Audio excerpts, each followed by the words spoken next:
So Shabbat Shalom, folks. Hello from me. Miso's joined us. So I just thought, it's been a couple weeks. It's been Hanukkah. There's been a lot on our plates. I'm like, what am I gonna talk about tonight? And Hanukkah ends with a transition between months. We actually just left the month of Kislev and we enter the month of Tevet. This happens within the holiday of Hanukkah itself. And one of the miraculous things that occurs because of this alignment of the calendar is that the darkest night of the year always falls during the seventh or eighth night of Hanukkah. And what do I mean by the darkest night of the year? Because Jewish months begin with the new moon, the new moon closest to the winter solstice. This is the new moon that is on the longest night of the year that falls where a new moon happens. Does that make sense? Yes. When a new moon falls close to the winter solstice, so it's the longest, darkest night, right, that we get in the calendar. It's not the longest night, but it's the darkest night because it's a new moon closest to the winter solstice. And this is actually when we kindle the most light. So because we're on a lunar calendar, we actually have an interesting alignment also with the astrological calendar as well. And you might be thinking, okay, wait, hold on. Astrology and Judaism, is that actually a thing? Yes, it is a thing. If anybody's ever traveled around Europe or the Near East, you might have actually seen some ancient synagogues with these beautiful mosaics in the floor or on the walls that depict different signs of the zodiac. And you're like, wait a second, what does this have to do with, is this just like borrowing from our neighbors? Is this just like, oh, well, I guess the Greeks are doing it, the Romans are doing it, we might as well do it too? It's actually a little bit more than that. While it exists within ancient Judaism, we see a debate among the rabbis around the validity of astrology. Kabbalah, later Jewish mysticism that emerges during the Jewish Middle Ages, deepens the association, in particular between the Jewish months in our calendrical cycle and the cycle of the zodiac. But let's go back first to the debate the rabbis have. So we're talking about the rabbis of the classical period into the Talmudic period, so early centuries BCE through, right, probably about 200, 300, 400 CE. Talk about, okay, what's up with astrology? Can we actually derive what they call wisdom from the stars, Chochmat HaMazalot? You're like, wait, mazalot? That sounds like mazal tov. It is actually, right? The word for constellation is similar to the word for luck, mazalot, constellation. So can we actually derive chokhmah, wisdom, from the mazalot, chokhmah, mazalot? And the rabbis tend to fall into kind of three camps. There's the absolutely, like this is actually deep wisdom. And then there's the absolutely not. This is complete farce, right? We should have nothing to do with it. And then there's an interesting middle camp, which is like, there is something to be said about the wisdom of the stars, but we should be really cautious about it and stay away from it. It's one of those things where people ask, like, do Jews believe in ghosts? Do Jews believe in divination? Do Jews believe in, and you're like, well, the Torah forbids it, right? We're not supposed to. If you look in the Torah, it says you're not supposed to consult ghosts. You're not supposed to consult witches. You're not supposed to, consult magical objects, which means like if there's like a warning against it, right? It actually means that there might have been some belief that this could have been a valid form of gaining wisdom about the world, and it's interesting to think that maybe some of the early rabbis, right, or early thinkers, Torah is pre-rabbinic, right, are actually like, no, this is too dangerous, right? There's something there, right? But maybe we just shouldn't mess with this. There might be too much sacred or secret wisdom that might be unlocked by engaging in these kind of esoteric modes of knowledge and knowing and understanding the world. So fast forward to the post-Talmudic period, we're talking about the Gaonic periods. This is the kind of early Jewish Middle Ages, about 800, 900, 1000 CE. And essentially it boils down to this, which is there might be some wisdom within the stars. Maybe a person's personality and disposition is influenced by the planets and stars when we're born, but because we also believe in free will, right, that we are not, our lives are not predetermined by the stars. So influenced, but not predetermined. And this tends to be the thread that weaves its way through Judaism for most of our Middle Ages. And remember, the Jewish Middle Ages is actually quite a long period of time. We're really talking like 800 to 1600. It's a big chunk of time. But woven through, right, parts of Judaism, this idea that, okay, well, maybe we can kind of look at the stars when somebody's born and think a little bit about how that might influence their personality. But we believe in our ability to overcome our worst inclinations and to sharpen our best inclinations. And so in a way, astrology becomes a tool for maybe thinking about, okay, what are a person's potential strengths and what are a person's potential growing edges? Of course, astrology falls out of favor within contemporary Judaism, much in the same way that it's fallen out of favor within secular society writ large, because of a general feeling that actually where the planets are, where the stars are, don't have an influence on who a person is or who they're destined to become, or even what our particular strengths or growing edges might be. But then Kabbalah comes in, Jewish mysticism, and says, well, maybe there's something to be said about the association of the Jewish months with astrological signs. Right? And this is where it kind of gets to be a little bit fun. I've always felt that things like astrology, tarot, like different forms of divination, do I actually think they're magical, predicting the world, predicting the future? No, but I think they can actually get us to ask important questions about who are we?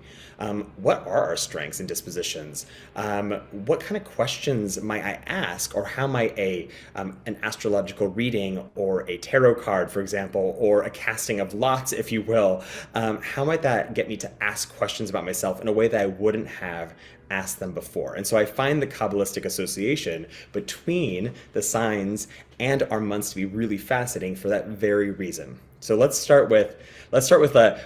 kind of begin at the beginning of the Jewish year, and we'll roll through this moment as well, because I think the associations are particularly powerful. So if we start in the month of Elul, right, the month that leads up to the high holidays of Rosh Hashanah and Yom Kippur, right, Elul is associated with the sign of Virgo. Virgos apparently are known for being a very organized type of folks. They're the list makers. Beyonce, I believe, is a Virgo, right? Very on top of her stuff, very organized, right? And what is Elul about? Elul is actually about cheshbon hanefesh, right? Taking account of ourselves and our lives. It's about making that list and checking it twice and deciding who is the person who I have been, who is the person who I want to be, right? Which then rolls into the month of Tishrei, right? This is the month of Rosh Hashanah and the month of Yom Kippur. And Tishrei, the Kabbalists associate with the sign of Libra, right? The scales, right? The image is obvious when you think scales, Yom Kippur, Day of Judgment, balance, right? And remember, right, the task of Yom Kippur is not to like excise the parts of ourselves that are fallible, the parts of ourselves that make mistakes, right? It's about actually finding the balance of acknowledging that we're human beings and therefore we are capable of great things, and we also make mistakes sometimes, right? The balance of Libra, right? It's not about, right, trying to be a saint, because it's impossible. It's also an acknowledgement that like we're not like wicked people either, right? Like all of us have this kind of balancing act that we maintain. Following on the heels of Tishrei is the month of Cheshvan, right? Cheshvan is often called Mar Heshvan, or the bitter month, because it doesn't actually have any holidays. It's the only month in our calendar with no holidays in it. It's also the month associated with Scorpio. Now, I'm not saying that Scorpios are particularly bitter people, but Scorpios are associated with introspection, with kind of the inner psychic life. And I actually think Cheshvan, without its holidays and its expression, like the outward expression of Jewishness, is really about taking a moment, right? This is post Yom Kippur. This is post high holidays, post taking that accounting and balancing of ourselves. And now we turn inward a little bit to think about, okay, who am I? Where do I fit into the world in the year ahead, right? It's that like inner psychic life moment, right? That we're not really connecting so much with each other in community and outward facing, but we're actually inward facing, maybe taking a little bit of time for ourselves. So then we go into the month of Kislev, which is my month. I wore my Sagittarius necklace tonight, right? This is the month of Sagittarius, and Sagittarius is interesting. It's the optimistic sign, right? It is the archer, right? It is the sign that is about exploration, about taking risks, making leaps. It is a sign that's associated often with luck as well, right? And Kislev is the month of Hanukkah, right? Which is a holiday about building light. It's a holiday of optimism, but optimism is also one that comes with a sense of taking that leap, right? Both the Maccabean story, right, of a small people who overcomes a great empire, but also the story of the miracle of oil, right, is really one of taking risks, because, right, they didn't know that the oil was going to last 8 nights, and yet they still lit the menorah anyway, which some could say falls into the Sagittarian impulsiveness, but others could say also falls into the Sagittarian idea of hopefulness and taking a leap, because if you don't take the leap, nothing changes. But then we build up, right, to the end of Hanukkah, the full Hanukkah, that steady, consistent light, not the shifting light of the first 7 nights, but the full light of the menorah, fully lit, right? The steady, consistent light that then carries us through the darker months. And this is Tevet, the month of Capricorn, the stable sign, right? The sign that is about being in your fullness. It is a sign often associated with abundance.